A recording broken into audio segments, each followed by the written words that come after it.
Vriende, ek wil net sê hier waar ek nou staan, aan my regterkant, dis nou jou linkerkant, so 45 grade, net daar lê die boerekruisgevangenes se grafte.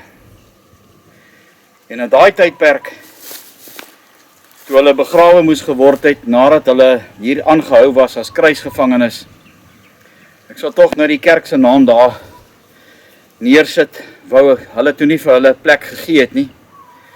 En dit nogal die kerk, of die kerk, en die enigste mense wat bereid was om vir die boere grond te gee, was hierdie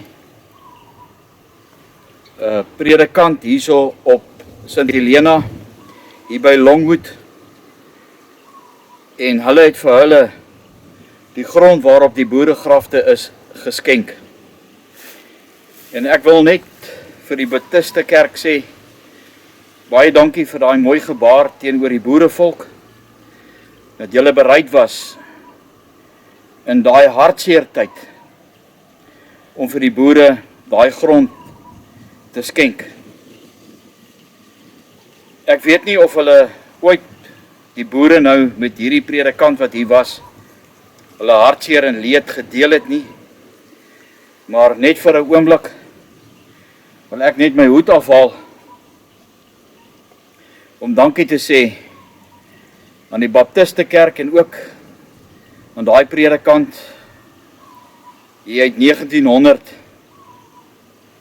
wat daai mooi gebaar gemaak het teenoor ons boerevolk om hierdie 180 of 179 grafte net so 45 grade aan jou linkerkant nou waar hulle begrawe lê.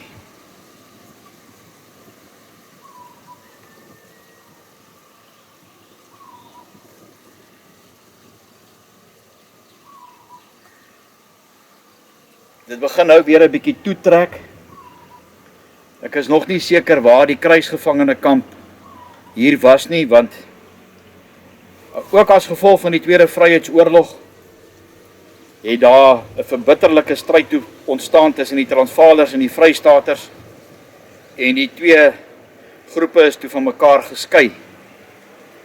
Maar ook in daai groep het jy die verraaiers gekry, soos wat ons hulle ook vandag kry, en hulle het die eed van getrouheid teenoor die koningin Victoria afgelê, en hulle was toe na 'n ander kamp toe geskuif, en die kamp se naam was die Jam kamp.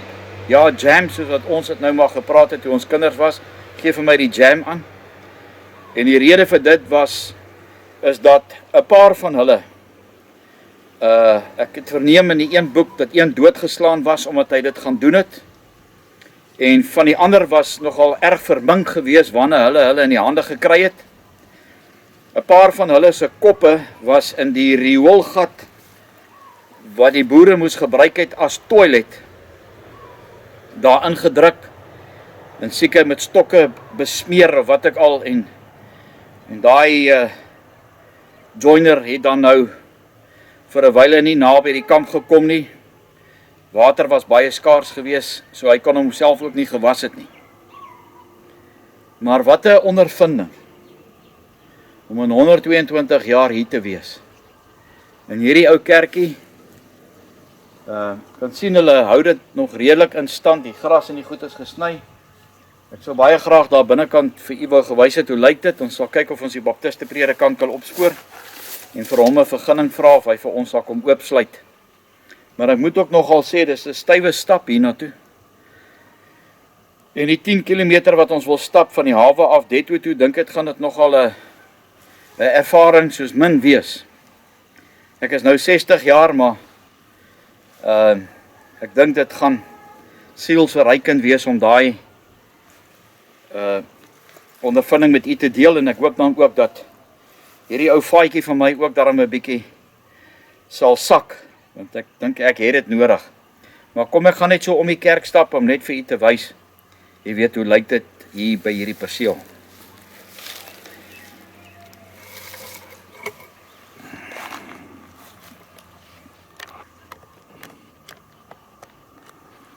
Ek sal ook kyk in watter jaar is hierdie kerkie gebou en ek sal dit ook met u deel.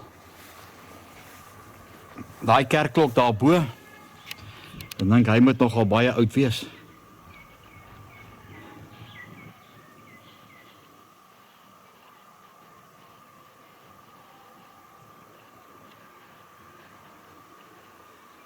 Daai kerkklokke is nog van soliede braas gemaak. Ek sien daar is 'n tou daar binnekant. Ek weet nie of ek hom in die hande kan kry om net om te hoor hoe klink dit as hierdie kerkklok lui.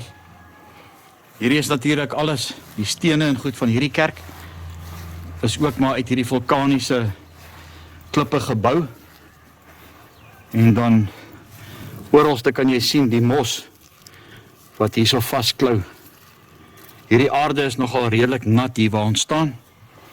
Ek sien die gedenksteen wat hier so was is uitgehaal. Of hy is nog daar so, maar mens kan nie meer sien. Jy weet, wie het hierdie kerk in goed geopen nie? Ja, hier is die tou. Ek gaan net die kamera hier buitekant neersit en dan net kyk as ek hom lei. Dan kan iemand net luister, jy weet, hoe klink dit? Ek wil net gou hierdie kamera hier neersit. En dan net vir u gou so bietjie van 'n klokkespel gee.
Mooi nee, never a dull moment.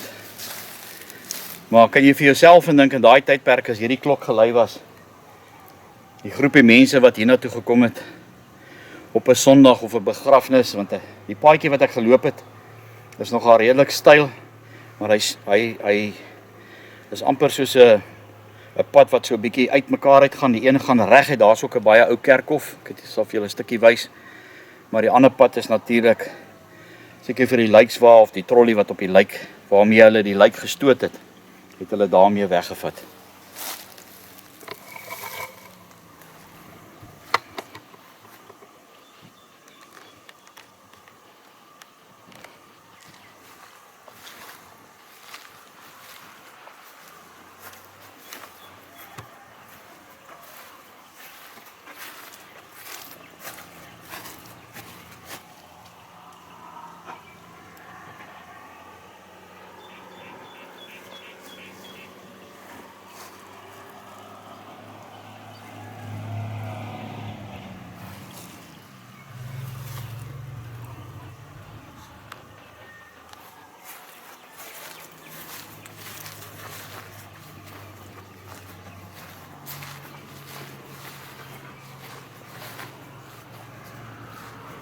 Hierdie deur moet seker verskriklik oud wees. As jy kyk na die tipe raamwerk wat hier om die deur is, seker net so oorspronklik soos die dag toe dit gebou was. Maar ek wil nou net wys hier waar ek nou stap, hoe ver is dit nou van die boere se kerkhof af is.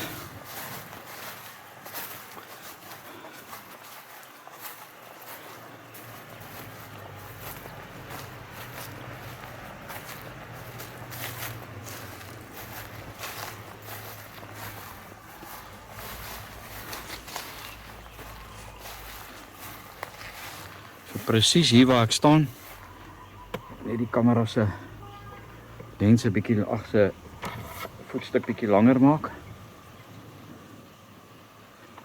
So kan julle dan 'n idee het van hoe styl dit is hier bo na die kerk toe.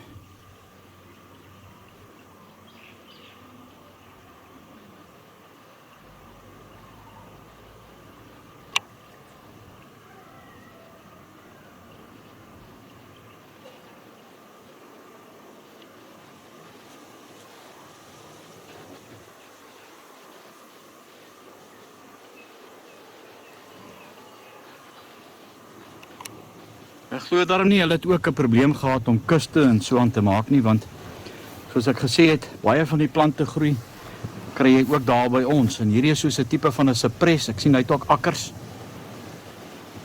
en daar was seker baie, dis seker hoekom hierdie plek ook Longwood genoem word, want as jy kyk, hierdie bome het regtig hoog geword, en dis seker waar die boere die naam vandaan gegee het met Longwood, as gevolg van hierdie verskriklike lang bome. Maar hierso lê van die akkers.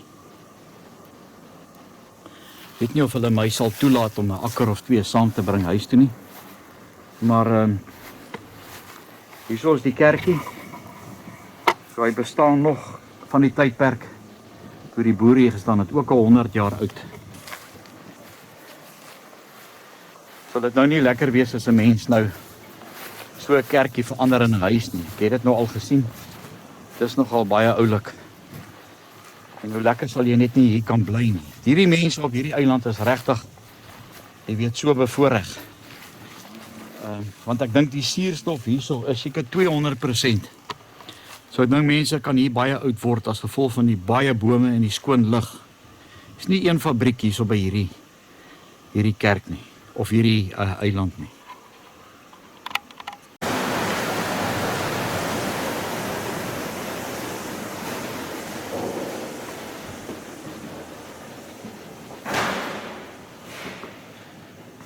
Sure.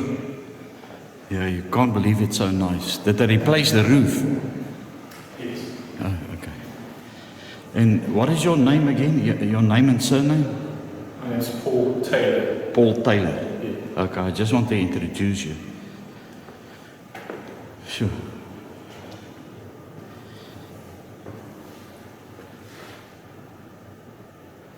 Is that the original Bible?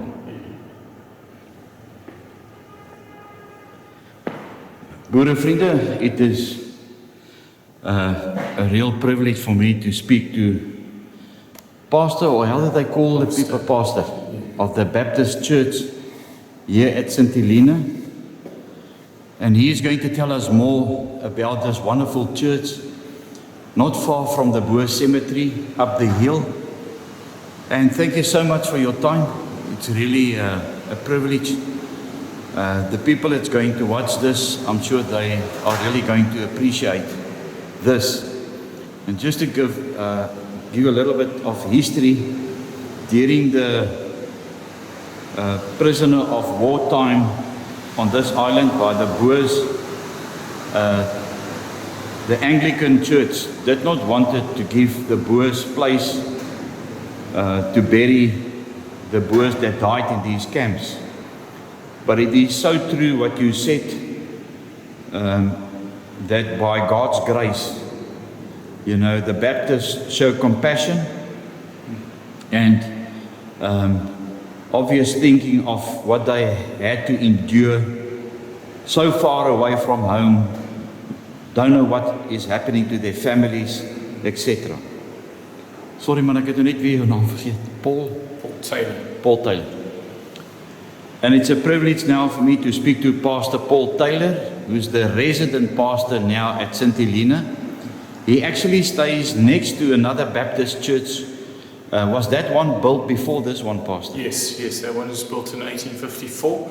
So we have 4 chapels on the island. Sure. 3 of them are fully functional. We have 3 active little congregations. One in Jamestown, one in Sandy Bay, one in Header Wayne, and then we have this 4th chapel here at Knowlcombs. We meet here on a regular basis, not for services yet. We're praying that it will take place sometime in the future, but we meet here regularly for a prayer meeting and a little time of worship here on a Wednesday. So this chapel is used. and it's an incredible place. And it's a privilege to be able to share with you that in a time of great need that God raised up His church to stand up in the gap and to show compassion on people who are in need during that dreadful time of oppression for them. And this is the chapel that just overlooks the Boer cemetery, and I know that a lot of the Boers who were on the island during the time came and worshipped with the Baptist congregation. Those other 4 Baptist churches, have they all got pastors, or are you the pastor that go there different times to go and give a service there? Yeah, I'm the pastor, so there's 3 services usually on a Sunday, and I go and preach at all 3 services. We come together on a regular basis about once a month, as we are one church, but we have three little congregations. Oh, you've actually, before we came in the back door, you actually said something so incredible of the cornerstone of the church. Yes, outside this chapel there's a beautiful stone that's just been set maybe a half inch out of the corner of the building. It looks like it was deliberately set out there. We're reminded from Scripture that Christ is the cornerstone of the church. And the first time I saw this chapel, I was reminded of that. And the rest of the building is lined up with the cornerstone. And Christ needs to be the cornerstone of the church, but also of our own lives as individuals. So it's a wonderful reminder and a challenge for us always. Is Christ the center all night? Yeah. How long have you been here on the island? 2.5 years. 2.5 years. Yeah. Did you see any changes in a Christian way? I believe that God is moving. He's working. We don't always see the physical evidence of it. Occasionally we get a glimpse that He is moving by His Spirit. It's been a very challenging time on the island. We've been blessed so far not to have had COVID out in the community. We've just opened up, but it's been very challenging from many aspects. But we have been blessed not to have gone through what the rest of the world has gone through. Yeah. I was actually surprised yesterday when we went into the library. I was just chatting to some people there and asked them, do they have any other books regarding the prisoners of war here on the island? And here comes a lady, which is your lovely wife, and she's from Klerksdorp. Yes, that's right. And you are also a South African. You are from Port Elizabeth. No, grew up in the Eastern Cape, in a little town called King Williamstown. King Williamstown. In the Eastern Cape. I wasn't born there, but I grew up there, and that's what we would call home here. So there's a couple of South Africans here on the island. Yes. Yeah. Yes, that's actually nice. But thank you, Pastor, for doing a great work here on the island. And be blessed. It's really a privilege, for me and for Mani, that's down there with the other camera. We've been waiting to do this documentary for the last 2 years. There were odds and ends. We couldn't come, COVID, etc. And funny enough, I was married on the 13th of January 1989. We departed from Johannesburg on the 13th of August. And fellow Boer folk people who had great-grandfathers here on the island, they each bought a lock. They've put their names on it. So we're going to bless it down there by the cemetery, just in remembrance of their great-grandfathers that were here on the island. Okay. But thank you so much, and be blessed. Thanks, Pastor. Thank you so much. Is there anything special here on at the church which, when people visit, they don't see it that you know of? Or is it just like what it was? There's no much change. Obviously, I'm not talking about the electricity, etc., but the benches, are these all original? No, they wouldn't have been. There are records in our church history books of a lot of the woodwork had been eaten up by termites in all of the chapels. So any woodwork that you would see in churches nowadays and buildings nowadays would have been replaced. A lot of it's been replaced by wood called roca and pitch pine. which is resistant to termite damage. So possibly, we don't know, there would have been different fittings in the church in all of the chapels that have been replaced. The pulpit looks quite old, but I don't think it's original. It's probably sort of the early 1900s, and that's been replaced at some point. And you say the Bible is original? Yeah. Well, close. Is there any close writing in the front of the Bible? Yeah, this was a gift to 1884, presented for use of the Sunday school, the Narcombe Chapel, August 1884. So we don't know exactly when this chapel was built. I have a record of a marriage or something taking place in the early 1860s, so probably late longer 1850s. Yeah, but this Bible's been here pretty much most of the time. Yeah. Thank you so much, Pastor.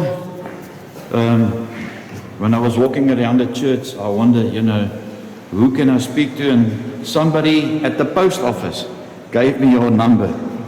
And I said, I will definitely contact you. Thank you for your time, for opening it up so that we can see. So wanneer julle eendag ooit hier na die eiland toe kom, kan julle gerus onder in Jamestown is die Baptiste Kerk met pastor kom praat daarso, en as julle besoek hier wil aflê, sal hy vir julle kom oopmaak. Ek dink dit is seker wonderlik as jy 'n predikant is om hier te staan en die mense te bearbei. Maar dit is soos hy sê, jy weet, Christus met die hoeksteen van 'n mens se lewe wees, en dis baie belangrik om, jy weet, tot bekering te kom, want dit is tog die einde van almal van ons se lewens. Ja, dit is ongelooflik om te dink, hierdie kerk is so oud, as 'n mens kyk ook net na die vloer, hierdie moet seker van die vulkaniese klippe wees wat hulle aangedraai het en seker afgeskuur het om dit moontlik te maak. Maar pastor, lei so 'n bietjie die kerkklok vir my asseblief. Ja, dis nou daar's 'n geweldige groot braas kerkklok. Ja, I'm going outside.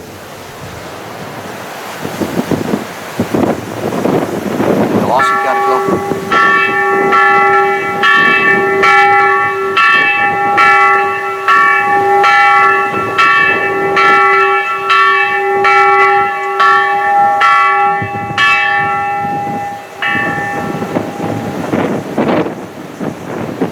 Daar's die hoeksteen, wat so baie uniek is, en as 'n mens kyk na hier waar die muur ophou, steek hy 'n stukkie uit, so om dit duidelik te maak, jy weet dat jy mense dit nie miskyk nie, maar as gevolg van die ouderdom is al die geskryfde gedeeltes nou nie meer daar nie, maar dit staan nog steeds na soveel jaar.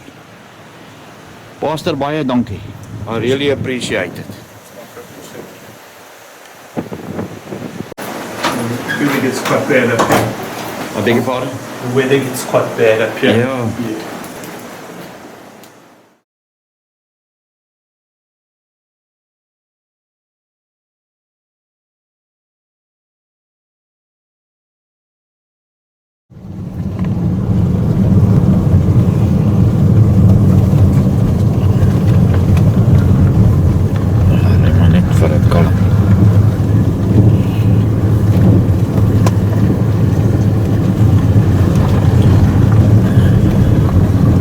Chauffeur hier langsaam.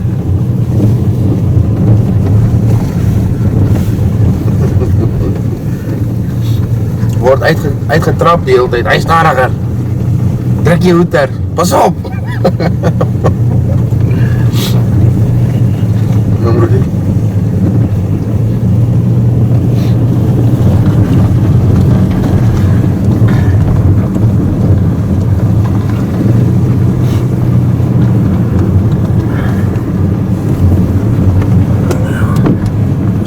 Ons is nou op pad daar na die Anglikaanse kerk toe.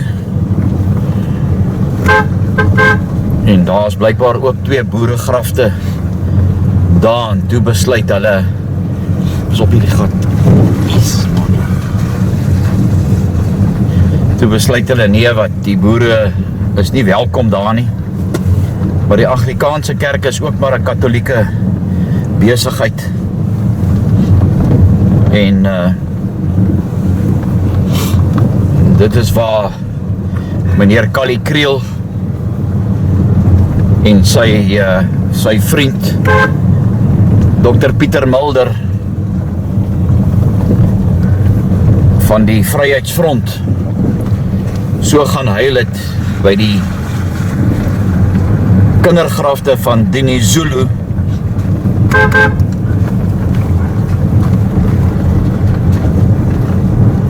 Waar meneer Kali Kriel gesê het, oor Dinizulu was die boere volk goedgesind gewees. Nou ja, hier is die boek wat ek dink dat meneer Kali Kriel baie vinnig in die hande moet kry en sy geskiedenis ook moet 'n bietjie oplees saam met Dr. Pieter Mulder. Nêrens het hierdie ouens van wat ek weet 'n kraansie gelê of by die boere se 2 kruisgevangene kampe nie. En Dr. Pieter Mulder se woorde is ja, die Britte het vir Dinizulu en vir die boerekrygers baie sleg behandel.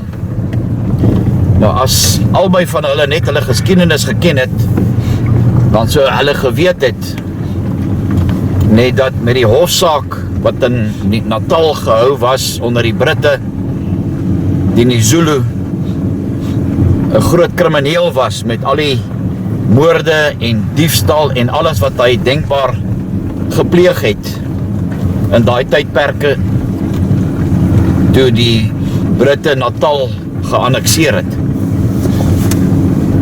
Maar dit wys jou net nog steeds, dink baie mense, hierdie wonderlike Afrikaner organisasies wat so goed doen vir ons mense.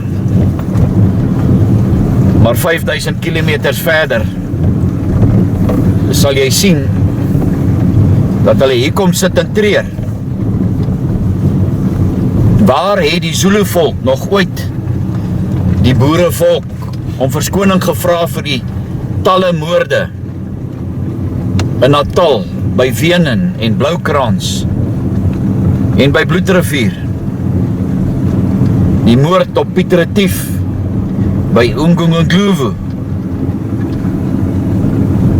Volgende keer dink ek, moet jy baie mooi dink voordat jy weer jou kruisie maak by hierdie tipe organisasies.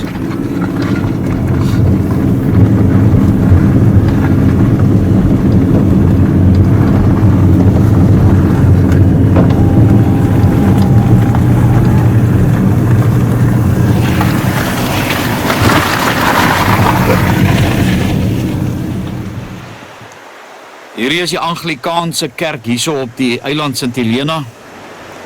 En hulle het net 2 boeregrafte toegelaat hier op hulle kerkhof.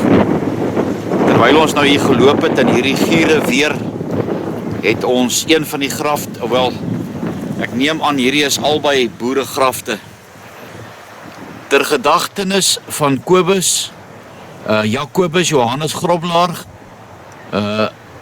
gestorven 22 April 1900 en opgerig deur sy 2 seuns. Dis die een grafie as South African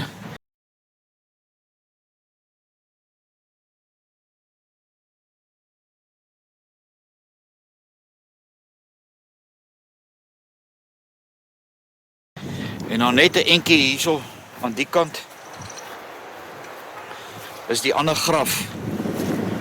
Ek gaan net seker maak van hierdie feit, maar ek dink hierdie is die ander graf van die boer. Die ander ene, die Smith, wat die bakkery gehad het hier op die eiland, hy is ook by een of ander plek begrawe, so ons sal kyk of ons sy graf ook kan opspoor.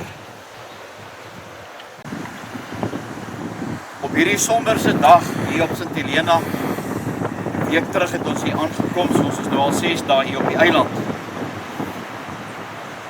Nou, hier is een van 3 van die kinders wat die Zulu leier die Zulu gehad het, wat hier gebore is, nie in Natal nie.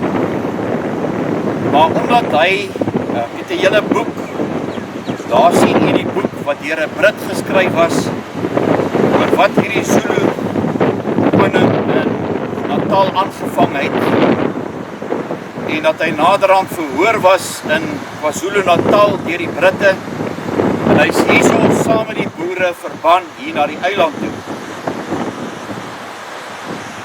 Wat nou vir my en ek, wat is die regte woord?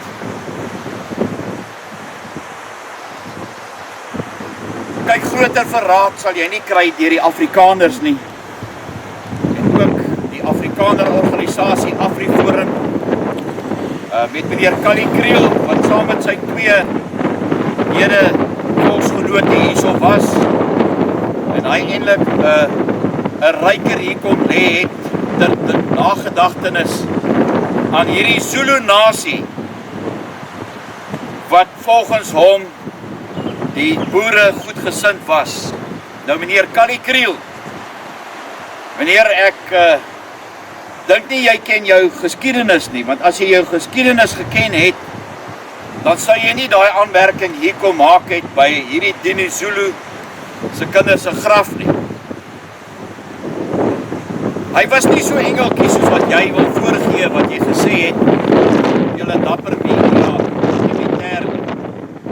En daarom waarsku ek volksgenote teen organisasies soos die, wat eerder by die Zulu se graf kom huil, as om daadwerklik te gaan uitvind en gaan kyk waar is die boere, wat onder haglike omstandighede hier op die eiland in 2 kruisgevangene kampe gesterf het. Hier waar ons nou staan, seker omtrent amper 3 kilometer, is die kruisgevangene kamp van Deadwood. Meneer Kali Kriel, jy het nie eers tyd daar spandeer nie, want dit het alles gegaan oor jou organisasie AfriForum, wat hierdie wonderlike werk doen vir ons mense.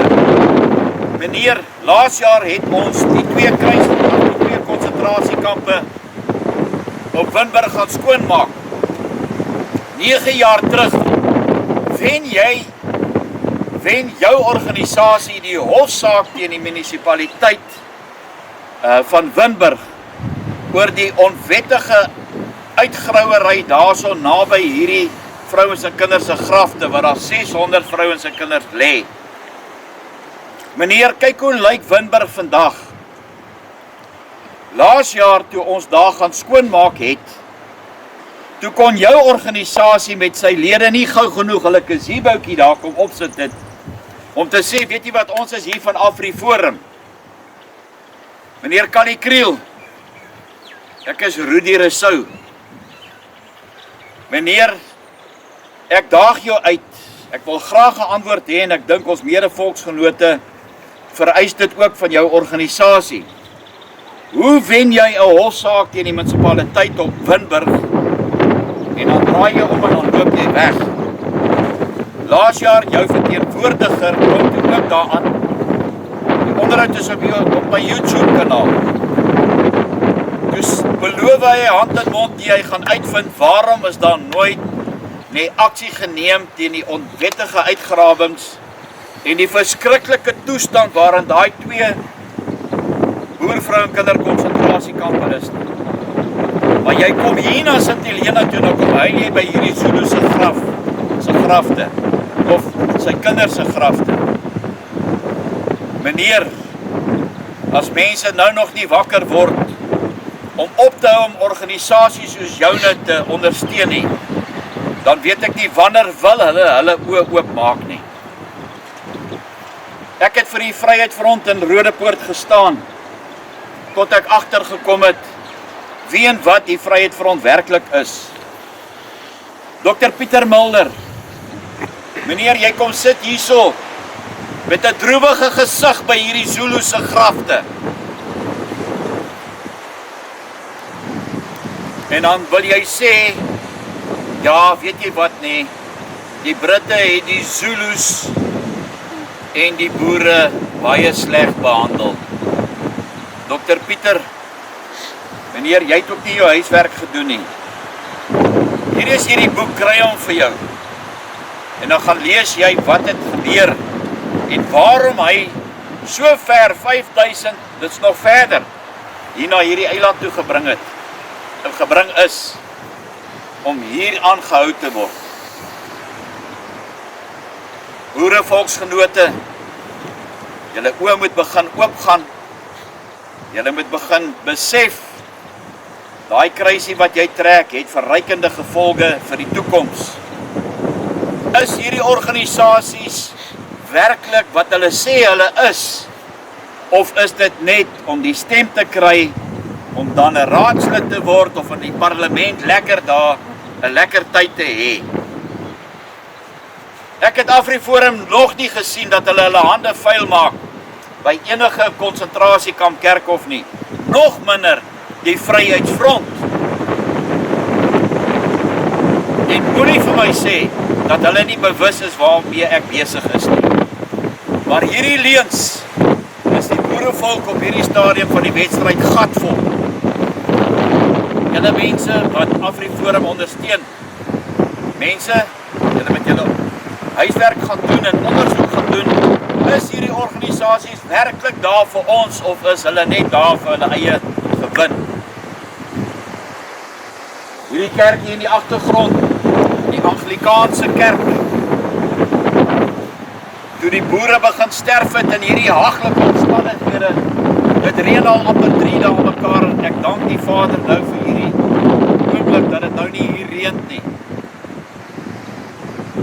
Toe's daar net hierdie 2 boeregrafte wat net hier so agter hierdie Dinizulu se kinders begrawe is, die gromlaar en sy vel. Toe hulle begin doodgaan, het hulle plek gesoek om hulle mede-volksgenote te begrawe. En wat doen hulle? Hulle weier die boerevolk dat enige van ons voorgeslagte hier begrawe moet word. Baie kerke is vandag die groot oorsaak vir die tweespalt wat in hierdie land van ons Suid-Afrika heers. Waar is hulle sogenaamde Christenskap om te sê, het ons nie respek vir daai man wat onder vreeslike omstandighede in die Anglo-Boereoorlog geveg het en dan nou nog soveel kilometer van die huis afgebring word om hierso te sterf, om nooit weer sy mense te sien nie. En toe weier hierdie Anglikaanse kerk hierso op die eiland die boerevolk om hulle volksgenote hier te begrawe. Hierdie kerkie wat julle sien, die Baptiste kerkie, waar wat hierdie pastoor gister gesê het, party kerke sien God nie meer nie. Mense kom kerk toe om hulle gewete te sis. Kyk hoe die NG Kerk in Suid-Afrika verval. Daarmee wil ek nie veralgemeen nie. Maar volksgenote, dit is tyd om daardie Jannie jammergat geit van julle te stop en goed soos die by ons volksgenote uit te bring, dat hulle kan wakker word om te sien, waar is hierdie mense se prioriteite?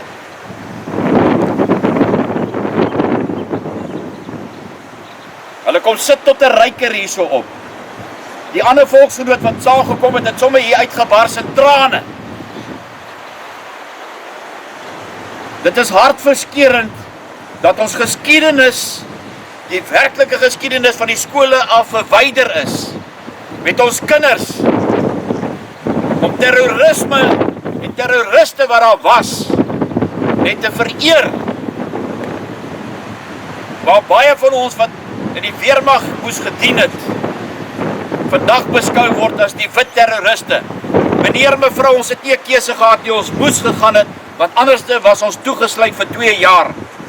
Maar ek dank God dat ons wel gegaan het, want dit het ons oë geopen, sodat ons dit by ons kinders kan uitbring, en ons kleinkinders vandag kan verstaan die ware geskiedenis, nie die verdraaide geskiedenis van die Afrikaner nie. Meneer, mevrou, as jy nog steeds nie weet daar's 'n verskil tussen 'n boer en 'n Afrikaner nie, moet jy begin uitvind. Ons is nie dieselfde nie. Ons lyk dieselfde, ons praat dieselfde taal, ons hou van dieselfde goed. En sien ek die verraad in die Afrikaners. Daar's baie van julle wat dalk miskien weet dat, of nie geweet het, jy's eintlik 'n boer nie. Want meneer, jy voel net soos wat ek hier vandag by Sint-Helena staan. Met 'n organisasie wat sê, stuur gou 'n SMS uit. Gee jou R10, nee, dan kry ons van Malema aan die tronk. En dan kom hulle na die tyd en dan skud hulle hande met Malema en dan sê hulle, nee, maar ons verstaan. Nee, hoekom julle die liedjie sing, Tiel de Boer, Tiel de Vader, dis 'n tradisionele liedjie. Waar het hierdie Zulus na die vele moorde op ons boerevolk, by Bloukrans, by Wenen, by Bloedrivier, oralste waar hulle weggetrek het hierdie Oos-Kaap uit om nie onder die juk van die Britte te staan nie. Waar het hulle ons volk om verskoning vra? Dan kry jy mense soos Gert Opperman, wat daar by die Erfenisstigting was, waar die Erfenisstigting 22 grafte van boervrou kinders gaan opgrou het in Mafeking, om die ANC te laat glo, hulle het nou 'n swart konsentrasiekamp gekry. Dank die Vader, Duif Christie, ek en jy en die paar ander boere wat daar was, wat die Baron Homkoning gaan sien het daarso, en hom gaan sê het, maar wat is hierdie mense mee besig? En dan gaan Gert Opperman Bloedrivier toe, en dan gaan bou hy 'n versoeningsbrug. Die God wat ek aanbid, die God wat u aanbid, meneer, mevrou, is dit dieselfde God as wat hierdie mense aanbid, wat voorvadergeeste oproep? Waarom is ons land in so 'n toestand vandag? God is besig om te oes in Suid-Afrika.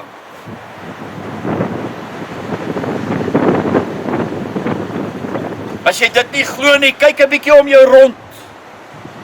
Hierdie jammergatgheid van die blankes in Suid-Afrika, ag, weet jy wat, ons is so jammer. Ons is die hele tyd jammer. Wanneer gaan julle ruggraat kry om 'n bietjie op te staan? By Gert Opperman gaan bou 'n versoeningsbrug by Bloedrivier. Hoe dink julle dat God dit gaan toelaat? Om sy naam te gebruik en om met voorvadergees aanbidders te sê, dit is alles reg.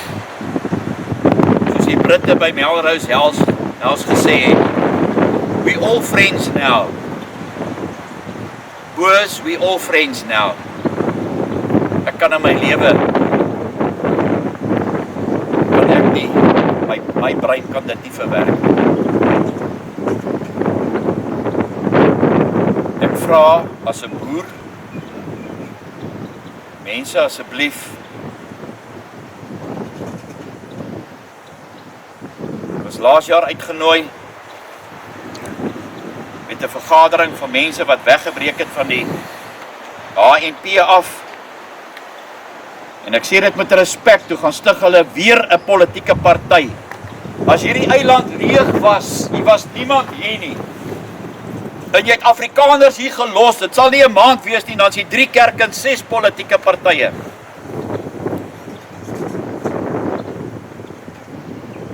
Ek kan nie so wees nie. Toe gaan stig hierdie mense die Afrikaner Volksparty. Baie oulike mense. Ons het lekker gesels. 'n uur vergadering het nader aan 3 ure geword. Ek was ook uitgenooi om hierdie jaar by hulle geloftefees te praat. Maar die moed van my oortuiging kon nie so ver gegaan het nie, en ek het gevra, waarom hou julle aan met hierdie Afrikaners? Lees wat staan in party van hierdie boeke. Van hierdie Afrikaners was verraaiers gewees, nog al die tyd. Van my Juba se tyd af tot en met die Tweede Vryheidsoorlog. Hier is Piet Cronje begrawe, wat 'n vrye messelaar was. Ek wag net vir hierdie vrye messelaars om my te sê, kom neem hierdie registers af. Fanny Vilonel en sy pel Martinus Prinsloo by Clarence in die Vrystaat. Dis waarom Piet Cronje nie gewaag het om hierdie kruisgevangene kampe te gaan uit te kom nie, want hulle wil hom doodgemaak het. Die keuse wat hy daar gemaak het, was nie 'n goddelike keuse nie. Hy het met die vyand gaan hande vat. So het Fanny Vilonel en ek en my ander vriend Ludwig Meiburg, wat die toegegroeide graf van Martinus Prinsloo opgespoor het, 20 km aan die kant Windburg, om vir julle die waarheid te bring.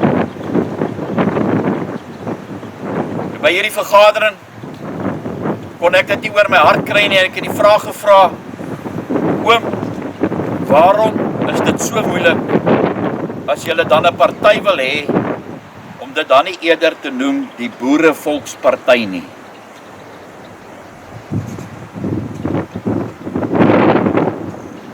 Alles wat verkeerd gaan word op die boerevolk ingedruk. Die boerevolk is nie verantwoordelik vir apartheid nie.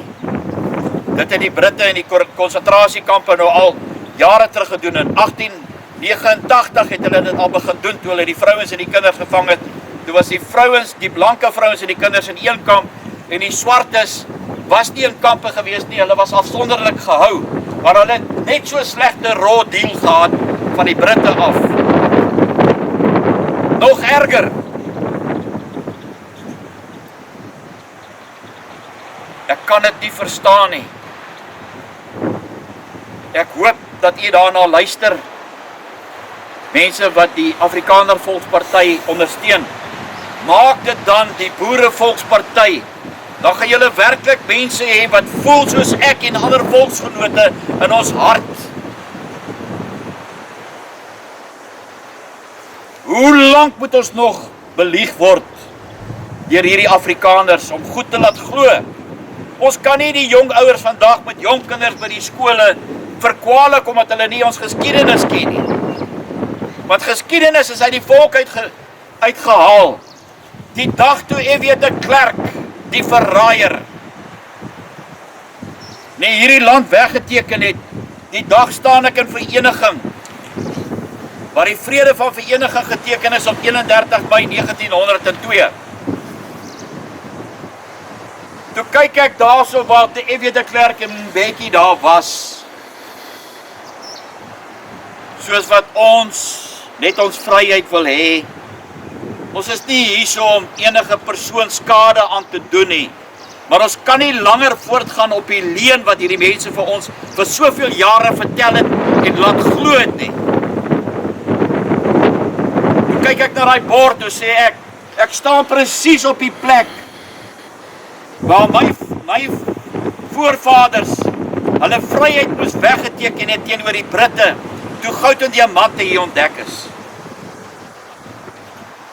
En dan kry jy mense soos die. Op televisie lyk hulle great. Hulle praat die regte taal. Meneer, mevrou, jy word beïnvloed om my kruisie te trek. Ek staan nie meer hiervoor nie. Daar's baie volksgenote wat saam met my sal stem, meneer, mevrou, jy het 'n keuse, jy hoef nie hierna te kyk as jy nie wil nie. Maar ek sê vandag vir u, hier waar ek staan, pas op vir hierdie organisasies. Pas op waarvoor hulle staan. Wat hulle sê, staan hulle nie reg daarvoor nie. As dit so was, meneer Kali Kriel, en jou verteenwoordiger laas jaar by Windburg, waarom het hy nog nie plan gemaak om daai plek wat in daai haglike toestand is, reg te maak nie? Ons sou kom help het. Meneer, waar het jy jou handjies al vuil gemaak vir die boerevolk se saak?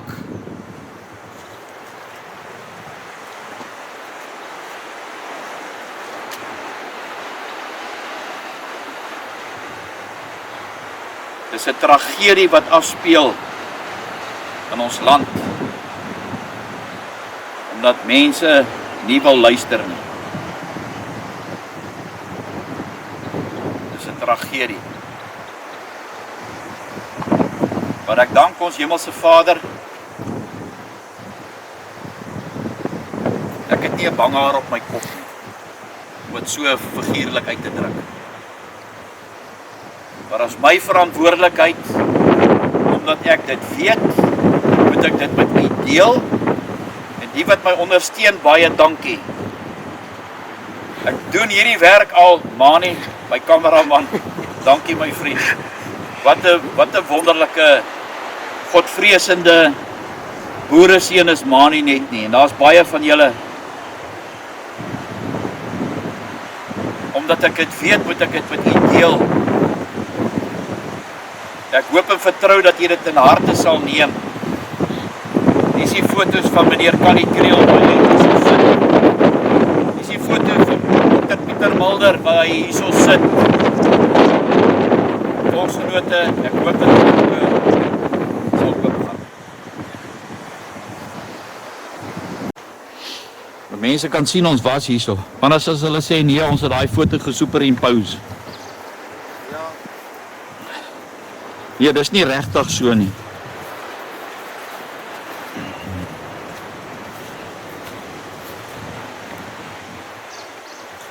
Hier is die Anglikaanse kerk hier op die eiland, wat die boere wat doodgegaan het geweier het om hier begrawe te word.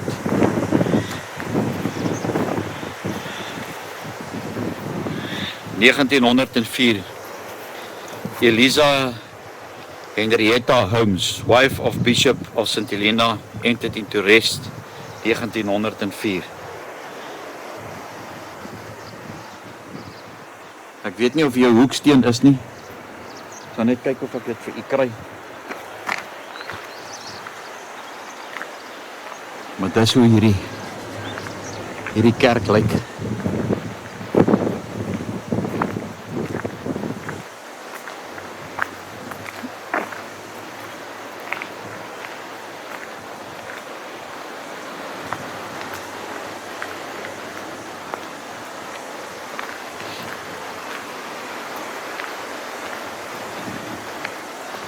Daar is die kerkklok daarbo. En ek vermoed voordat hulle seker daai toring opgebou het, hierdie klok hierso gehang. Hierso is 'n ingang, is nou ongelukkig gesluit vandag. Net so agter omstap. Daar is ook 'n baie ou grafsteen waar daar lê. En dan hierso is dis is 'n geweldige hoë toring daai. En al hierdie klip wat hierso is, dit is maar vulkaniese klip wat seker so uitgekap was, wat nou hierso lê. Hierso is die deur. So ek vermoed hulle stap nie hier in nie. En hierso is die queen. En hierso is die king.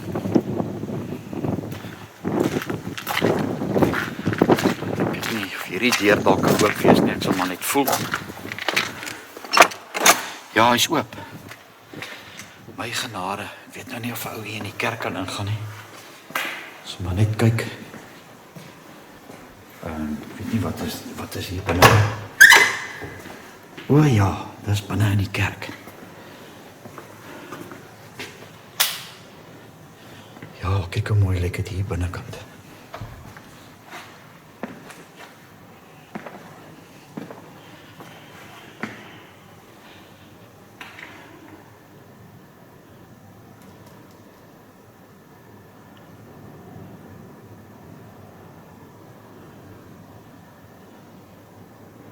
Dis hoe die kerk lyk.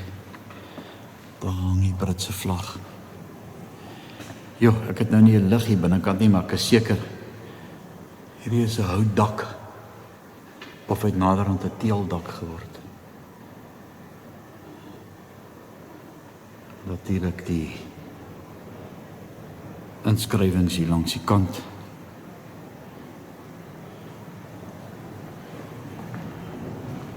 Hierdie deur, kyk net daai.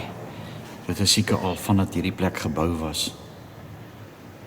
Hierdie skeniere wat hierso hang en dan maak hierdie plek toe. Dit het nie wat se liggie is daai nie, ek wil net sien. Want dis hoe dit hier binnekant lyk.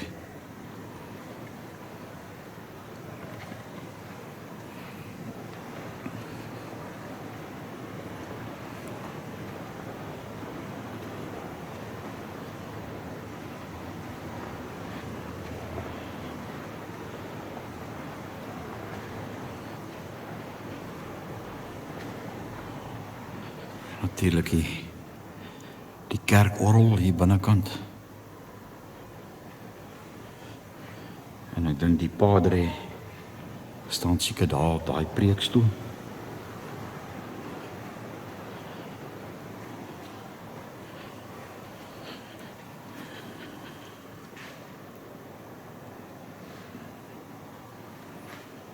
Ek weet nou nie wie sal nou hierso sit op hierdie preekstoel nie, maar jy kan sien ook hy is nie van vandag af hier in hierdie kerk nie.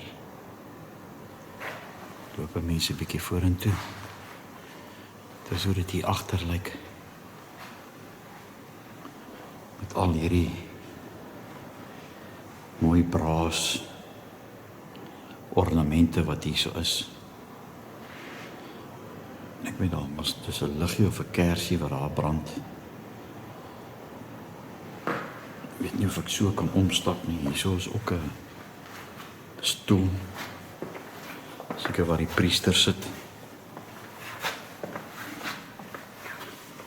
Hierso is ook 'n met al hierdie albasters en goed wat hier binne is en hierdie koper. Kyk net hierdie houtwerk. Hoe mooi is dit gedoen.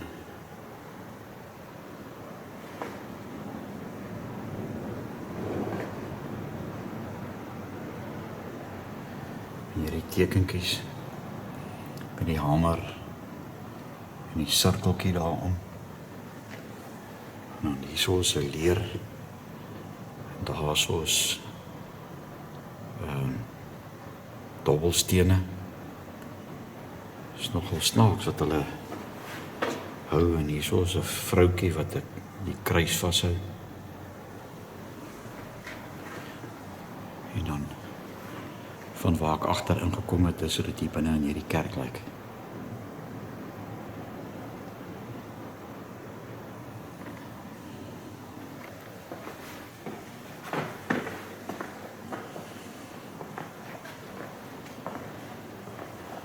Ek sien wat nogal interessant is. Ek wil net die kamera so 'n bietjie terugvat. Ek sien hierso op hierdie venster staan dat TWI Kul Bon Desember 24ste 1808 en hy het gesterf op Februarie 26ste 1850. So ek sien baie van hierdie vensters hier in die oorkant is daar ook name en goed ingegrafeer.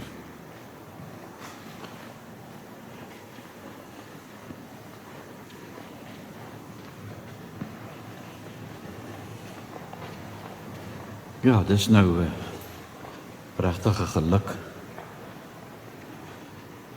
dat 'n mens hier binne in die kerk kan inkom. Ek wil net hierdie plaat hiersof net vir u wys. Daar so staan, this tablet commemorates the virtues seldom surpassed, the friendship seldom equaled of two most amiable women whose lives spent in exercise of every Christian duty and in the practice of every human charity, commenced and terminated nearly at the same period, each of them leaving a disconsolate husband and afflicted family to deplore the irreparable loss of most affectionate wife, Eleanor Dufton, gebore op 22 Julie 1754. Sy is getroud op 12 Januarie 1775 to William Weber Dufton of the Council of this Island. Hy het oorlede op 31 Maart 1807. En dan Anne Greentree, born 30 September 1753, married 6 August 1783 to Lieutenant Colonel Thomas Greentree of this establishment, died 3 April 1807. So hierso is van die mense wat hierdie kerk teenwoordig het, hierdie Anglikaanse kerk.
Die konsep van die lughawe se bou is eintlik nogal baie mooi en uniek.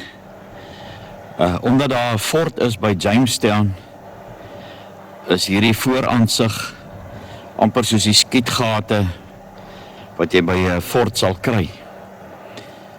En die replika van hierdie kanonne, dit kom seker hier uit die hawe uit. Ek weet nie of het regte is en ek wil net voel. Ja nee, dis die regte tipe kanon. Hulle sê nou nie weet wat se kanon is dit nie, maar dit is nogal baie mooi gemaak. Is eintlik baie uniek as 'n ou dink. Maar hulle moes geweldig hierdie verskriklike afgronde en goed wat hierso was, moes hulle weggeskiet het. Ons sal Vrydag 'n bietjie meer gedetailleerde dokumentêr doen hoe het hulle beplan om die lughawe hierso te bou. Maar hierdie is alles vulkaniese uitgrawings so goed wat hulle hier gedoen het of die ontstaan of toe die eiland gevorm is. Hierdie is natuurlik ook. Hier is 'n quarry. Dis die tipe klip wat hulle daar uitgehaal het om dit hier in te gesit het, maar dit is regtig nogal iets besonders en mooi. Ek dink die ou het gesê so 400 miljoen pond het dit gekos om hierdie lughawe te bou. En aan weerskante van die aanloopbaan is daar natuurlik die see. So dit gaan nogal interessant wees. Ek moet sê, toe ons hiernatoe gekom het, was dit nogal 'n harde landing gewees, as gevolg van die wind wat hier so is. So net bietjie kyk of hier mense is hier by die lughawe, dit lyk nie so nie.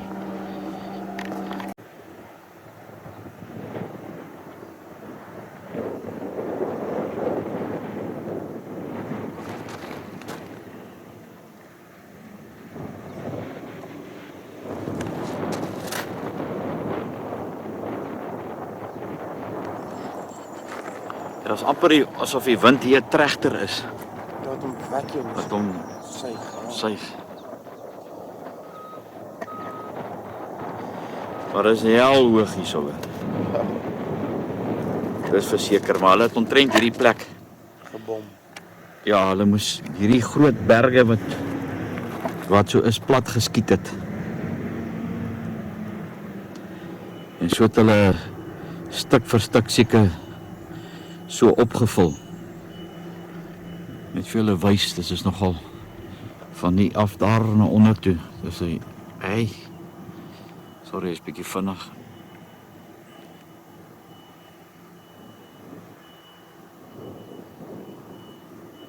Dis 'n hele skeer hier in die aarde in. En nou presies soos wat ons nou hierso staan, so kom die wind daar na daai windkous toe. So die wind kom daar van daai gedeelte af. Met ander woorde so suidoos waai die wind hier na die lughawe toe. En ek dink as hulle hierso hierdie skeer net 'n bietjie die aanloopbaan, daai gedeelte ook opgevul het, dat hier nie 'n trekkie deur is nie, dink ek sal die landings en goed ook baie beter gewees het. En so praat die raadgewende ingenieur Rousseau hier vanoggend. Maar hier is nou die brandweer en waar hulle die petrol intap. Die vrou van die beheertoring het ons sommer een oggend in die dorp gestop, want sy het gesien iemand klim uit by die vuurkleur daar uit die vliegtuig uit. Hier is nou net so 'n ander gedeelte hier by die eiland, maar dit is baie netjies. Ja, is natuurlik nog, hier is nie baie verkeer hier nie.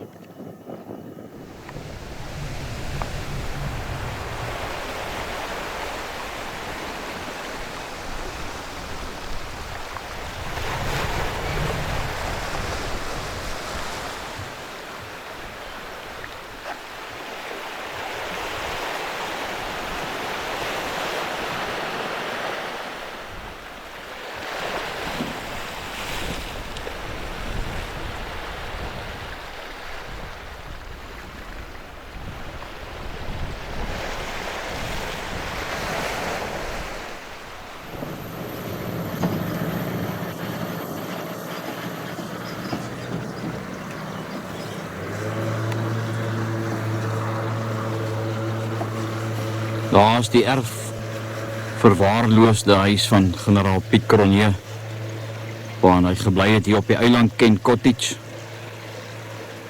Heeltemal toegegroei. Die eienaar is blykbaar al vir so lank oor see en die plek is in 'n erge vervalle toestand. So ek vermoed dat hy hier met hierdie pad ook gery het daar na sy huis toe in daai tydperk.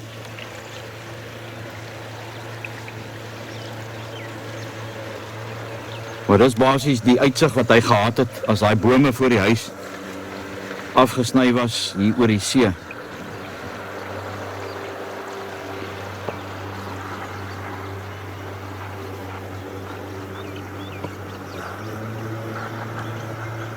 Wonder wat het deur sy gedagtes gegaan toe hy daar gebly het.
Nou in die Transvaalse kruisgevangene kamp, sowel as die Vrystaatse kruisgevangene kamp, soos wat ons maar altyd ook weet in die hedendaagse lewe, was daar 'n paar boere belhammels gewees. Boere wat seker nie wou geluister het nie, of wat gefrustreerd was. Ek dink dit is eerder die ding. Het hulle in opstand gekom teen die Britte. En as ek nou dink, ja, waar Deadwood kamp van hier af is, dit is seker omtrent 7-8 kilometer.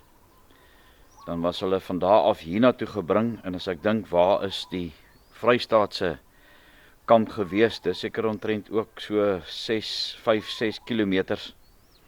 En dan was hulle hier na hierdie fort toe gebring, en hier was hulle in die donkerte aangehou, en van die selle by hierdie fort. Maar soos julle kan sien daar, die datum, hoe oud is hierdie fort, dat hy vir soveel jare nog staan. En ek kan vir jouself dink, ja, wat se werk was dit net nie gewees, en hoeveel slawe het die Britte gebruik om hierdie fort te bou. Ek glo nie, hulle soldate het dit gedoen nie.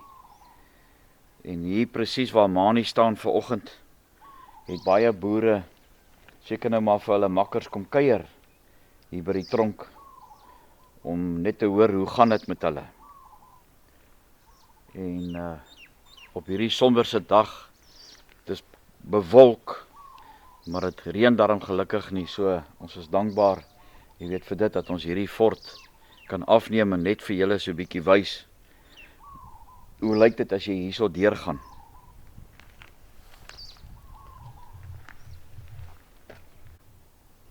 Hierdie staalhekke wat hier is, glo ek, was nie daai tydperk hier gewees nie. As jy kyk na hierdie katrolle wat hierso is, ek glo dat hulle dan 'n groot val deur gehad het, soos wat ons nou baie keer gesien het, in kavalierrolprente, waar hulle die hek met 'n klomp ketTINGs en goed, het hulle dit gekatrol en dan oopgemaak. Daar is die ander groot katrol daar aan die agterkant. En ek glo dat die hek en die goed van daar af afgekatrol was. Ek sien aan hierdie kant is daar ook 'n wiel, so ek glo aan dat dit deel was van die kasteel. En hoe hulle hierdie goed gebou het, en waar hulle die sement en die goed gekry het, is eintlik ongelooflik as jy dan dink, ja, die handewerk wat hier ingegaan het. Die hele boeg hierso van die bakstene. En hier presies waar ons staan, het die boere deurgeloop en was hulle hier binnekant in die tronk aangehou gewees. As 'n mens net so 'n rukkie stil staan en jy dink ook net wat hulle moes deurgemaak het. Beide kante sien mens hierdie openinge. En ek dink dit is seker waar die katrol of die ketting gelê het. En dan het hy daar oor daai wiel gegaan. En dan af na hierdie wiel toe hierso. Want jy kan sien deur daai wiel, as ek net so 'n bietjie kan inzoom, is daar 'n pyp aan die onderkant van daai wiel. Dan die ketting daar deur gegaan. En dan het daai pyp eintlik reg tot aan die ander kant gegaan, en dan het daai ketting oor daai wiel gegaan daar aan die ander kant, wat natuurlik nou gehelp het om die hek en die goed te sak. Maar net om te dink, hierdie verskriklike konstruksie wat hulle hier gebou het. Dis eintlik ongelooflik om daarna te kyk. Daar is 'n geweldige stuk staal daar by die ingang. En dit is ook maar in erge vervalle, in 'n vervalle toestand. En toe het hulle nou deesdae seker hierdie nuwe hekke en goed ook hier kom opsit.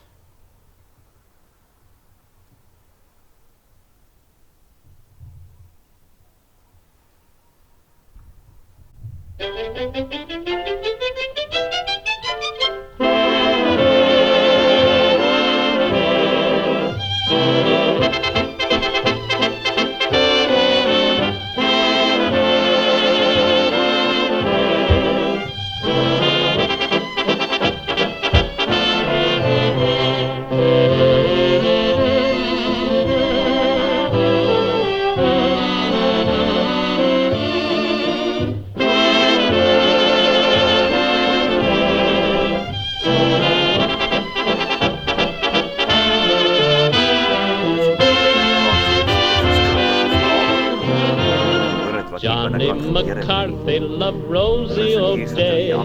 She was the prettiest thing.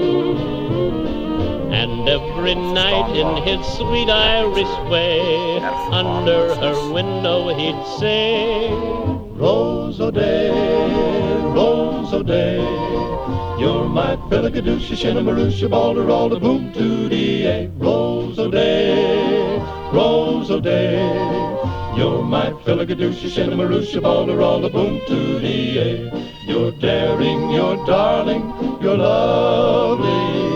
That's what I mean when I say Rose O'Day. Hierdie bord is ook in 'n erge vervalle toestand. Ek gaan nou maar net vir julle lees wat het hulle hier geskryf.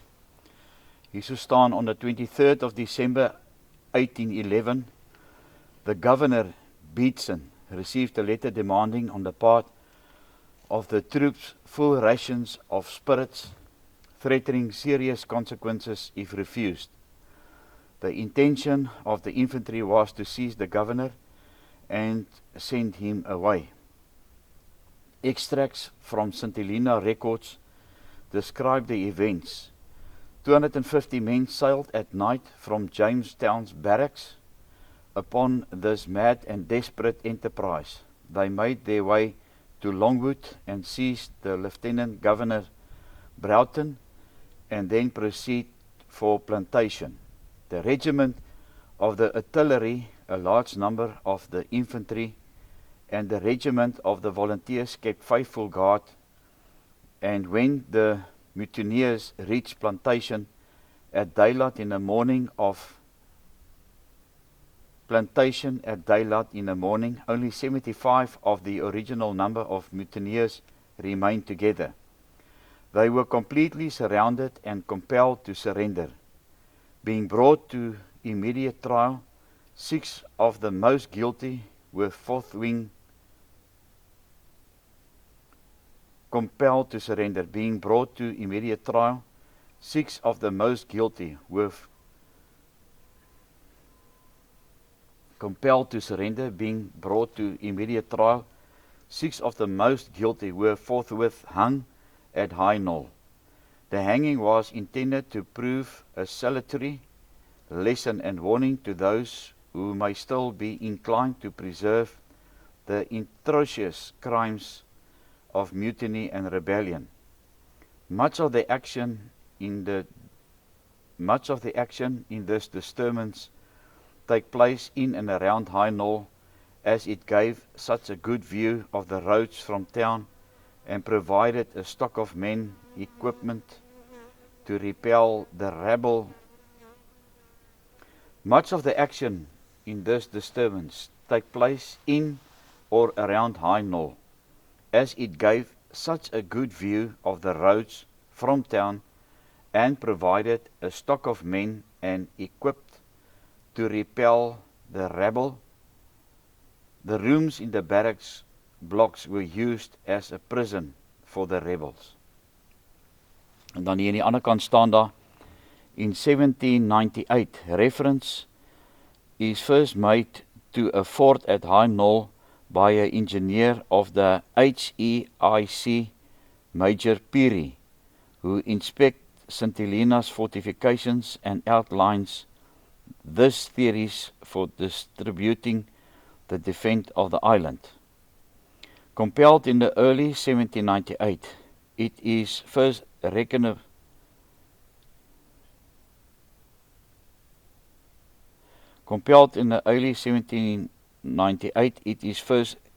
recognizable as a feature on the Ripon of Duke of Kent map of 1811, seen above marked with the citadel, and was known as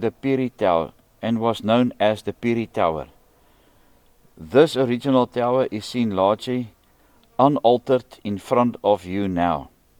It was freestanding with some accessory buildings likely to be the home of the guards. With 6 guns on top facing towards Ladder Hill Fort, it was originally a huge magazine tower with chambers beneath stacked high with gunpowder, ball and shot.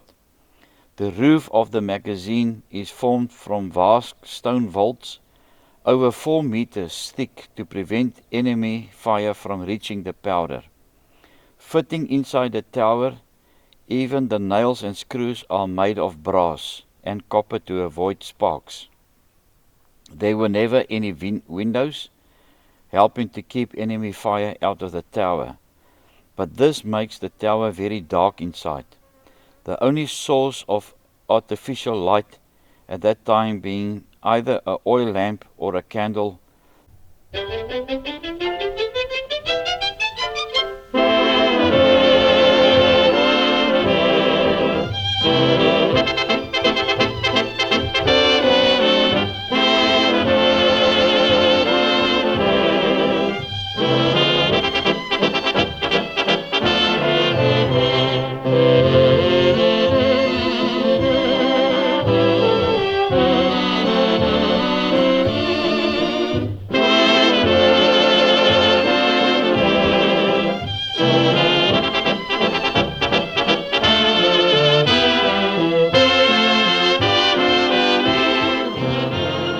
Johnny McCarthy loved Rosie O'Day. She was the prettiest. En dan om water te kry vir die fort is hier 'n put. Nou, ek kan vir jou sê, ek het gou hier bo by hierdie staalraam ingekyk. Dit is vrek diep. Maar ek sal wonder hoe proe daai water. Want hulle moes natuurlik water vir die wagte en vir die prisoniers gekry het wat hulle hier aangehou het. Maar hy is baie diep. Ek dink hierdie hele gedeelte hierso was later 'n bietjie omgebou sodat dit sterk genoeg is om die water hier onderuit hierdie gat uit te trek. And every night in his sweet Irish way, under her window he'd sing, Rose O'Day, you're my Filligadooshie, Shinnamarooshie, Balder, all the boom to the Rose O'Day, you're my Filligadooshie, Shinnamarooshie, Balder, all the boom to the You're daring, you're darling, you're lovely. That's what I mean when I say Rose O'Day, you're my Filligadooshie, Shinnamarooshie, Balder, all the boom to the boom to the boom to the boom to the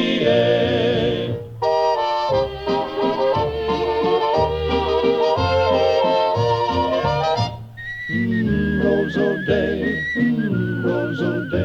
you're my Filligadooshie, Shinnamarooshie, Balder, all the boom to the Rose O'Day, you're my Filligadooshie, Shinnamarooshie, Balder, all the boom to the You're daring, you're darling, you're lovely. That's what I mean when I say Rose O'Day, you're my Filligadooshie, Shinnamarooshie, Balder, all the boom to the boom to the boom to the boom to the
paar teorieë van waar die boere aangehou was toe hulle hier by die kasteel gevange gehou was, en dit was blykbaar die plek waar hulle in aanhouding was.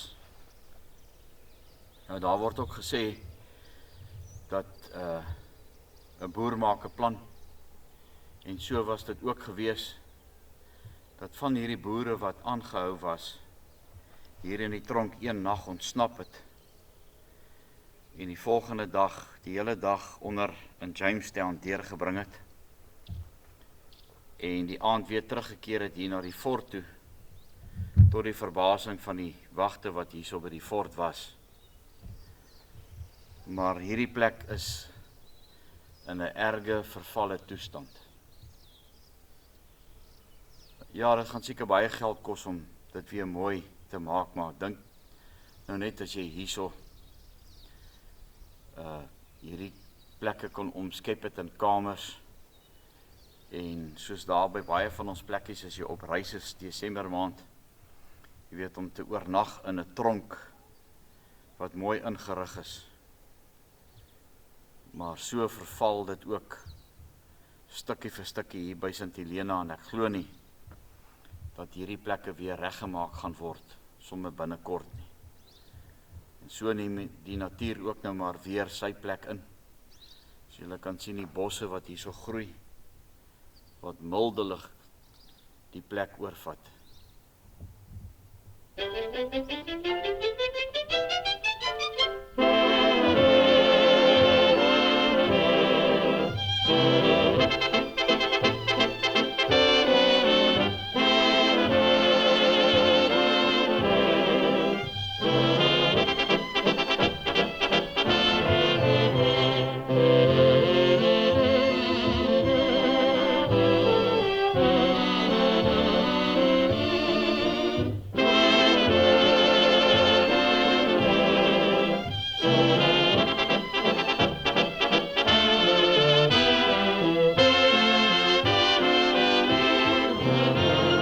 Johnny McCarthy loved Rosie O'Day.